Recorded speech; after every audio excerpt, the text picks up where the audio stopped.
எடப்பாடி பழனிசாமி யார், அவருடைய கொள்கை என்ன, அவருடைய 4.5 வருஷ ஆட்சி எப்படி இருந்துச்சு அப்படின்றத நாம சொல்லி தமிழ்நாட்டு மக்களுக்கு விளக்க தேவையில்லை. ஏன்னா தமிழ்நாட்டு மக்கள் அதை அனுபவிச்சு வந்தவங்க தான். இப்படிப்பட்ட எடப்பாடி பழனிசாமி யார் என்பதை சில அரசியல் கட்சி தலைவரே சொல்றாங்க. அதை நீங்களே கேளுங்க.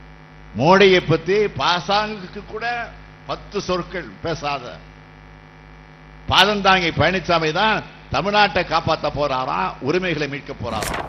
சாதாரண ஒரு வார்டு கவுன்சிலர் கூட தகுதி இல்லாதவர் தமிழ்நாட்டின் முதலமைச்சராக இருக்கிறார். ஒரு பினாமி முதலமைச்சர், அவர் என்ன அதிகாரம் இருக்கா இல்லையான்னு அவருக்கு தெரியல, மற்றவங்களுக்கும் தெரியல. எடப்பாடி பழனிசாமி என்கின்ற தற்குறிக்கு எந்த விதமான அதிகாரம் கிடையாது.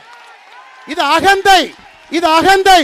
2026 புரட்சி தலைவி நடத்திய இந்த கட்சி இது போன்ற கிழத்து தலைகள் என்று வழிநடத்திக் கொண்டிருக்கின்றீர்கள்.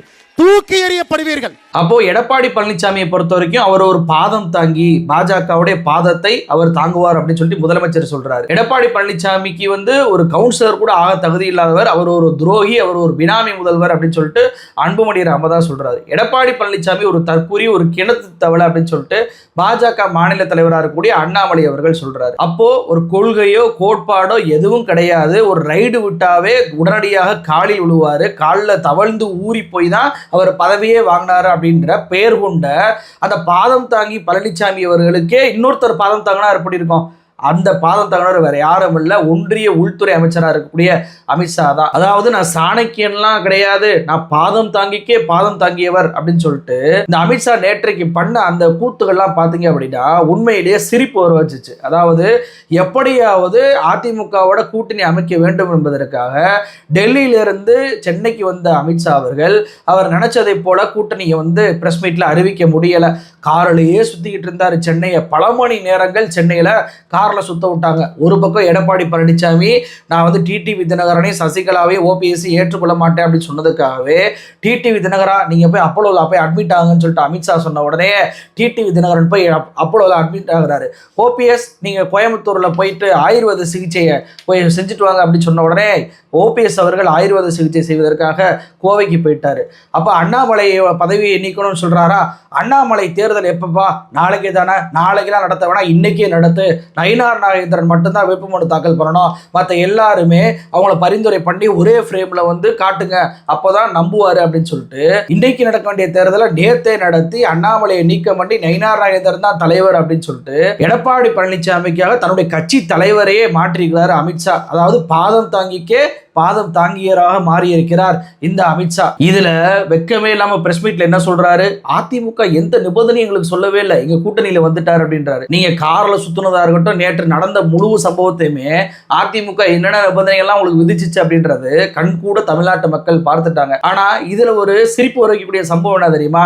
எடப்பாடி பழனிசாமி ஒரு மிகப்பெரிய ஆளுமை, அவர் அமித்ஷாவையே பாருங்க அரட்டிட்டாரு, அமித்ஷாவையே காலில் விழுக வச்சுட்டாரு, அமித்ஷாவே தன்னுடைய அண்ணாமலையவே நீக்க வச்சுட்டாரு அப்படின்னு சொல்லிட்டு ஏகப்பட்ட பதிவுகளை அதிமுகவினர் எழுத பார்க்க முடியுது. அதாவது கோயிலுக்கு கெடா வெட்ட போற ஆட்டை சிவி சிங்காரிச்சு தான் கூட்டிட்டு போவாங்க. ஆனா அங்க போய் என்ன நடக்குது அப்படின்றத கூட்டிட்டு போறவங்களுக்கு தான் தெரியும். அது மாதிரிதான் எடப்பாடி பழனிசாமியை கூட்டணியில வர வைப்பதற்காக இந்த வேலையெல்லாம் அமித்ஷா அவர்கள் பார்த்தாலுமே எதற்காக வர வைக்கிறாரு? உங்களுடைய கட்சியின் மூலமாக அவங்க கட்சியை வளர்த்துக்கு வரணும், உங்க கட்சியை ஒண்ணுமில்லாம காலி பண்ணணும் அப்படின்றக்காண்டிதான் உங்களையே சிவி சிங்காரிச்சு இவ்வளவு தூரத்துக்கு பண்ணி அமித்ஷா கூட்டிட்டு வந்தாரு. அதனுடைய வெளிப்பாடு நேற்றைக்கு பிரஸ் மீட்ல எடப்பாடி பழனிசாமிக்கு வாய் திறந்து பேசக்கூட அமித்ஷா அனுமதி கொடுக்கவே இல்லை. அதிமுக குறித்த கேள்விகள் கூட செய்தியாளர்கள் கேட்கிறாங்க, அதற்கும் அமித்ஷா அவர்கள் தான் பதில் சொல்றாரு. எடப்பாடி பழனிசாமிக்கு ஒரு வார்த்தை கூட பேசுவதற்கு ஒரு மைக்கு கூட வைக்கல. இதுதான் உங்க கூட்டணி கட்சி தலைவராக எடப்பாடி பழனிசாமி நடத்துவதோட லட்சணம். வர வரைக்கும் தான் இப்படிலாம் பண்ணுவாங்க, வந்த பின்பு நீங்க என்னென்னலாம் பண்ணீங்களோ, அமித்ஷாவை கார்ல ரோட்ல அலைய விட்டீங்கல்ல, இது எல்லாத்தையுமே அமித்ஷா திருப்பி அதிமுகவுக்கு பண்ணதான் போறாங்க. ஏன்னா அவங்க வரலாறு அப்படிப்பட்டதுதான். இது தெரியாம எடப்பாடியோட ஆளுமையை பாருங்க, அமித்ஷாவே சரண்டர் ஆயிட்டார் அப்படின்னு சொல்லி நீங்க பெருமை பேத்திட்டீங்கன்னா உங்களுக்கு தான் நஷ்டம். சரி, இது எடப்பாடிக்காக பாஜக செய்த தகுடு திருத்தங்கள். நம்ம எடப்பாடி பழனிசாமிக்கே வருவோம். கொஞ்ச நாளைக்கு முன்னாடி எஸ்டிபி உடைய மாநாட்டில் நீங்க என்ன சொன்னீங்க? அப்பொழுது சூழ்நிலையின் காரணமாக கூட்டணி வைத்தோம்.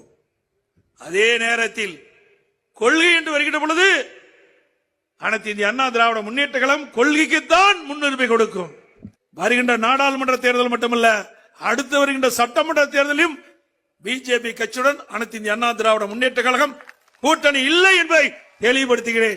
அதிமுகவோட வரக்கூடிய சட்டமன்ற தேர்தலையும் நாங்க கூட்டணி வைக்க மாட்டோம், ஒரு நிர்பந்தத்தின் அடிப்படையில் தான் நான் கூட்டணி வச்சோம், எங்களுக்கு கொள்கை வேற, இன்னும் ஒருபோது கூட்டணி வைக்க மாட்டோம்னு சொன்னீங்களா இல்லையா? அப்ப இப்ப என்ன நிர்பந்தம் வந்துச்சுன்ற அடிப்படையில நீங்க போய் அங்க கூட்டணி சேர்ந்தீங்க. அப்போ நீங்க கொடுத்த அந்த வாக்குறுதி என்னாச்சு? இது மட்டும் இல்லைங்க, OS மணியன் அதிமுக பாஜக கூட்டணி கிடையாது அப்படின்னு சொல்லி நாங்க சொல்லிக்கிட்டு இருக்கோம், நீங்க யாருமே நம்ப மாட்டீங்க. தீக்குளிச்சு நிரூபிக்க வேண்டாரே, இப்ப போய் தீக்குளிப்பாரா? நான் முடிசூடா மன்னனா இருந்தேன், என்னையவே தோற்கடித்த ஒரு கட்சி அப்படின்னா அது பிஜேபி தான் அப்படின்னு சொல்லிட்டு ஜெயக்குமார் சொன்னாரு. இன்னைக்கு அந்த ஜெயக்குமார் என்ன சொல்லுவாரு? இவங்களோட கூட்டணி வச்சுதாங்க எங்க ஆட்சியை போச்சு, இல்லைன்னா நான் ஜெயிச்சிருப்பேங்க. ராயபுரத்தில் நான்லாம் தோக்குறாள், நான் மனம் திறந்து சொல்றேன், இதுவரையிலும் சொல்ல, நீங்க கேள்வி கேட்டு தான் சொல்றேன். 25 வருஷம் முடிசூடா மன்னனா ராயபுரத்தில் இருந்தேன். நான் தோல்வி என்பது அறியாதவனா இருந்தேன். நான் யாரால தோத்தேன்? பிஜேபியால தான் தோத்தேன். இது தீ, இதை தொடமாட்டோம் அப்படின்னு நாங்கள் சொல்லிட்டோம். 100 தடவை சொல்லிட்டோம், 1000 தடவை சொல்லிட்டோம்.